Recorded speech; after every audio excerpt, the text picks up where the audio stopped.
Having recently taken and passed the Microsoft Fabric Analytics Engineer exam, DP600, I wanted to share insights and practical tips that'll help you succeed as you prepare. It's important to recognize that a Fabric Analytics Engineer brings a broad skill set, covering everything from administration and architecture design to platform implementation and performance tuning. You'll also need solid knowledge in data warehousing, CI/CD processes, and coding with multiple languages.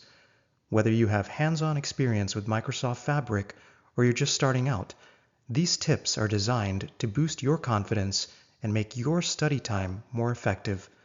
So let's dive into the top 5 things that truly made a difference for me and can help you ace the DP600 exam. When planning your Fabric implementation, understanding the levels of administration is key. Think of it as a layered framework, much like the hierarchy you'd see in Databricks for Metastores and Unity catalogs. At the top, we have tenant-level administration, which governs the entire organization. This is where global policies and securities are set and are typically managed by your infrastructure team through Office 365. Next is capacity-level administration, responsible for managing compute and storage. Capacity admins allocate resources to workspaces and ensure smooth and efficient operations across business units. Then, domain-level administrators organize workspaces by business areas, such as finance or marketing. They tailor governance and metadata management, empowering business units' autonomy, but within guardrails. Workspace-level administrators gives project teams control over data pipelines, reports, and dashboards. Workspace admins assign roles, manage permissions, and enable security through collaborative data insight creation. Finally, at the item level, we fine-tune access down to specific reports, files, or even data rows and columns, ensuring sensitive data is only seen by the right people. Together, this layered approach balances enterprise-wide governance with flexibility and strong security, which is truly essential for building scalable and innovative Microsoft Fabric environments. Microsoft Fabric is a unified cloud-native analytics platform that integrates data management and analytics into a single SaaS solution. So it's going to be very important to understand Fabric architecture and implementation for the exam. At its core is OneLake. That's something you'll definitely need to know, which is a shared open data lake that serves as the single source of truth, simplifying data access and governance across Azure tenants. Fabric supports a diverse workload, including data engineering with Apache Spark, high-performance SQL data warehousing, real-time analytics, embedded Power BI reporting, and no-code automation tools like Data Activator. It also includes advanced AI features such as Copilot and data agents to enhance productivity and insights. Key platform capabilities like data mirroring and shortcuts enable near real-time data replication and unified querying without data duplication. From an exam perspective, DP600 candidates need to understand this architecture and be able to enable and configure paid features efficiently, create appropriate permissions, and implement robust security controls at multiple levels, select and optimize storage modes based on workload needs, design, build, and manage semantic models using Fabric's integrated compute and storage, optimize performance through incremental refresh, caching, and resource management. Additionally, candidates should grasp how Microsoft's managed platform model reduces setup and administration complexity compared to traditional PaaS solutions, accelerating delivery and governance. Mastering these core concepts and practical skills is critical for success on the DP600 exam and for efficiently implementing Microsoft Fabric analytics solutions. Let me walk you through the storage modes in Power BI, and more importantly, how to think about when to use each one along with their strengths and trade-offs. When building Power BI solutions, picking the right storage mode is one of the most critical architecture decisions you'll make. The main options are import, direct query, direct lake, and dual mode, each serving different needs and scenarios. Let's start with import mode. This is usually the default and more popular choice. Data is imported and cached in Power BI's blazing fast in-memory engine. The benefit?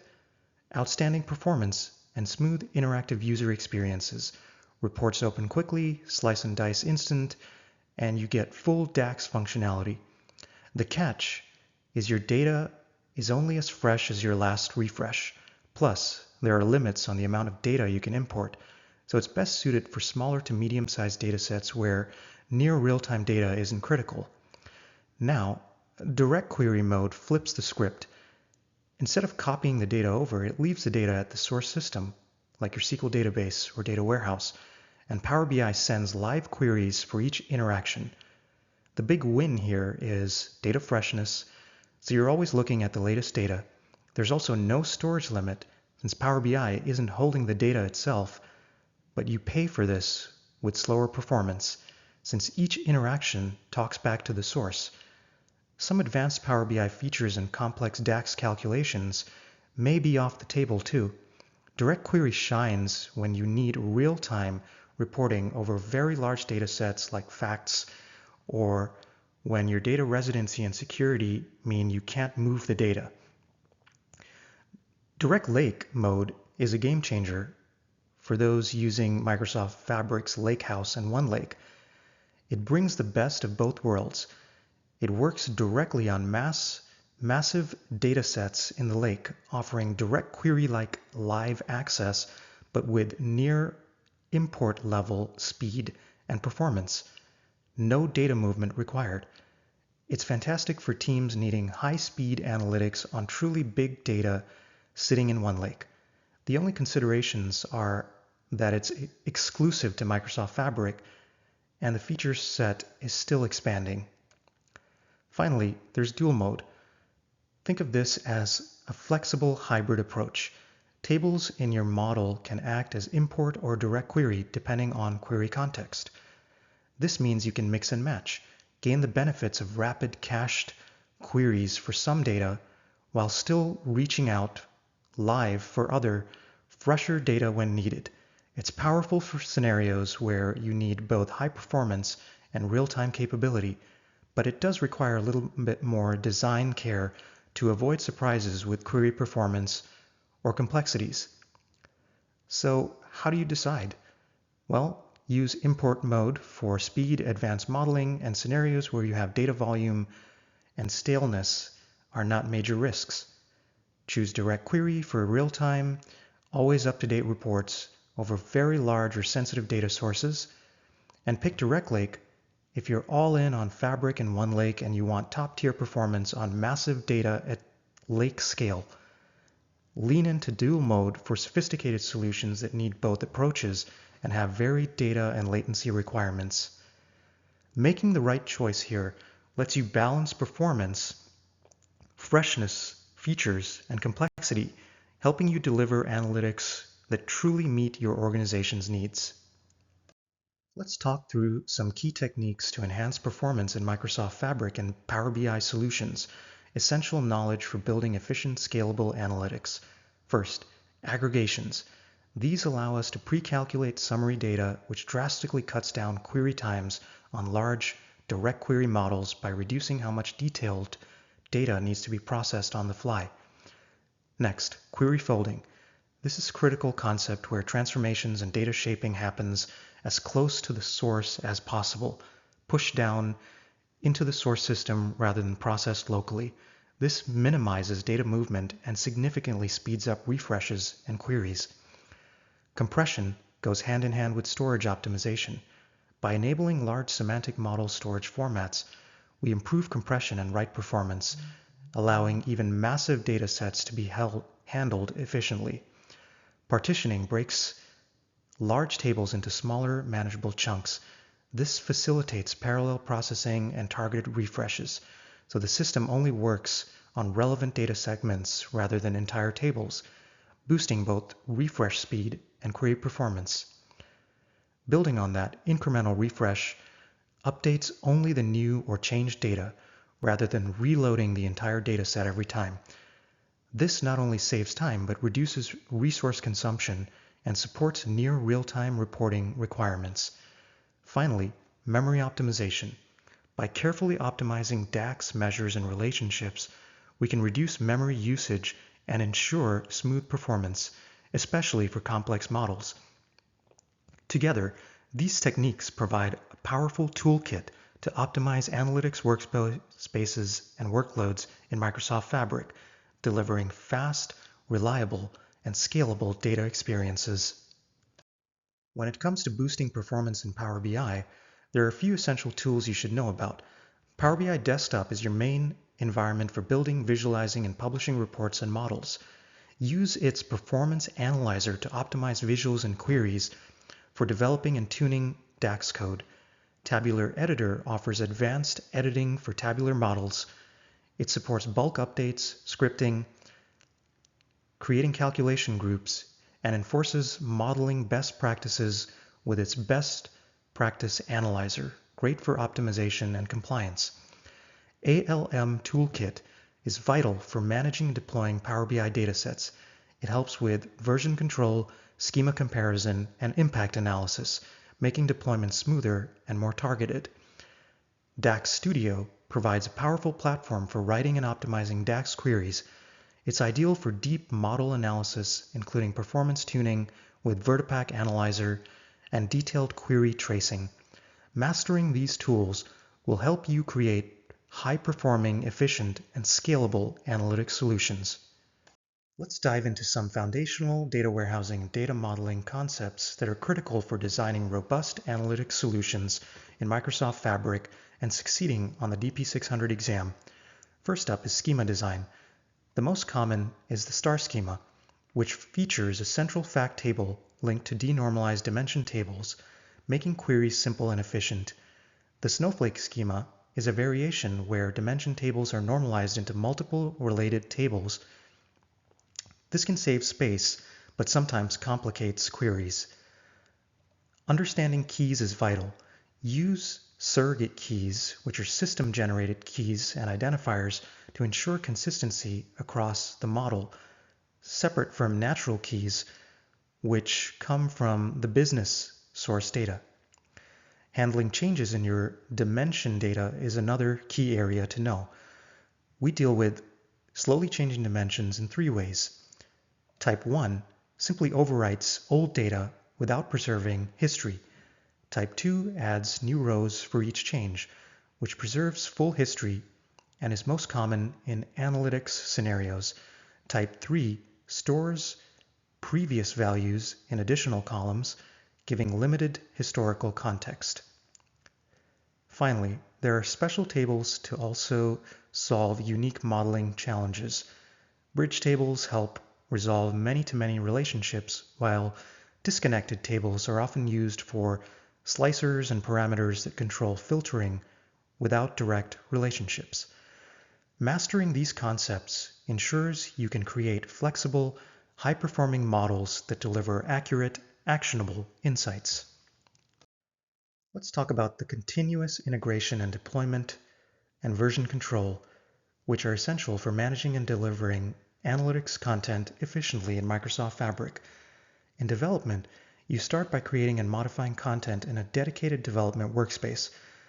This work is often saved and synced using the PBIP file format, a Power BI project file that helps package your reports, datasets, and data flows into structured formats ideal for version control and collaboration. Integrating PBIP files with Git repos lets multiple developers track changes, review updates, and manage code systematically with clear version history. Once development changes are ready, you deploy them to a test workspace via deployment pipelines. This stage is critical for validating, updating, and running automated tests to ensure everything functions as expected. Testing in a separate environment helps catch issues early before they reach your end users. After validation, the final step is deploying the content to production. Deployment pipelines automate this process, ensuring reliable and repeatable releases In production, you monitor performance and usage to make sure your analytics solutions run efficiently and deliver value. Microsoft Fabric's deployment pipelines support structured promotion of content across development, test, and production workspaces, up to 10 stages if needed. They also enforce security principles like least privilege, ensuring only authorized users can deploy or modify content at each stage. In summary, mastering CI/CD version control and using PBIP files in Fabric empowers you to streamline content delivery, minimize errors, improve collaboration, and maintain high-quality analytics environments. This workflow is a big part of what the DP600 exam expects you to understand and apply in real-world scenarios. To be successful as a Fabric analytics engineer and for the DP600 exam, you'll want to build solid expertise in several key analytics coding languages. First up is SQL, the foundational language for querying data in both the lakehouse and the data warehouse layers. You'll use familiar commands like select, join, where, group by, and having to extract and aggregate data. More advanced SQL skills like window functions, common table expressions, and stored procedures will help handle complex analytics tasks efficiently. Next is DAX, the language of choice for creating rich calculations in Power BI semantic models. Functions like calculate, filter, SumX, and related are essential for dynamic measures and calculated columns. DAX also supports powerful time intelligence and context transitions to enable sophisticated analysis across different time periods and filtered slices of data. For real-time analytics, KQL or Kusto query language is key. It's optimized for streaming and log data with commands like where, summarize, project, join, and union. KQL lets you explore and analyze fast-moving data streams with ease. Lastly, PySpark is critical for scalable data processing inside Fabric notebooks. You'll work with data frame operations and transformations, handle Delta Lake tables, and build streaming pipelines, all vital for advanced data engineering and large-scale data flows. Mastering these languages lets you efficiently manipulate, model, and analyze data at every layer of the Fabric platform, making your analytics solutions fast, flexible, and powerful. Let's look at an example of how you can convert a common SQL query into KQL, which is especially useful when working with Fabric's real-time intelligence and streaming data. Here's a SQL query that selects the top 5 sessions from a dependencies table where the type contains blob, filtering for the past week, grouping by multiple columns, and ordering by average duration. The equivalent KQL query is more concise, yet achieves the same result. It filters, extends a new session field, summarizes average duration grouped by relevant columns, sorts by that average, and takes the top 5 rows. One handy tip when working in Microsoft Fabric is to use the built-in explain command. It helps translate complex SQL queries into KQL, making the conversion process easier and ensuring your queries run efficiently in the right context.